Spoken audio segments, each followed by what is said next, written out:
ക്രിസ്തുവിൽ പ്രിയപ്പെട്ടവരെ, സങ്കീർത്തനത്തിൽ പറയുന്നു 115:14 പറയാണ്, നിന്നെയും നിന്റെ മക്കളെയും ദൈവം വർദ്ധിപ്പിക്കും.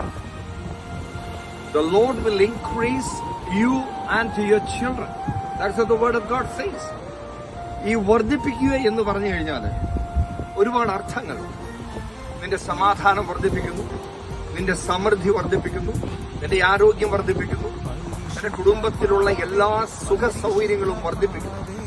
നീ ഏത് കഷ്ടതയിലാണെങ്കിലും, ഏത് നിലത്തിന്റെ അടിത്തറയിലാണെങ്കിലും ദൈവത്തിന് നിന്നെ ഉയർത്തുവാൻ സാധിക്കും. ആ ഒരു ചിന്തയാണ്, ആ ഒരു വിശ്വാസമാണ് നമുക്കെപ്പോഴും വേണ്ടത്. നമ്മുടെ ഹൃദയത്തിൽ ക്രിസ്തുവിന്റെ വചനം എന്നും ധ്യാനിച്ചുകൊണ്ടിരിക്കുക. അപ്പോൾ നിന്നെയും നിന്റെ കുടുംബത്തെയും നിന്റെ മക്കളെയും സമൃദ്ധിയിൽ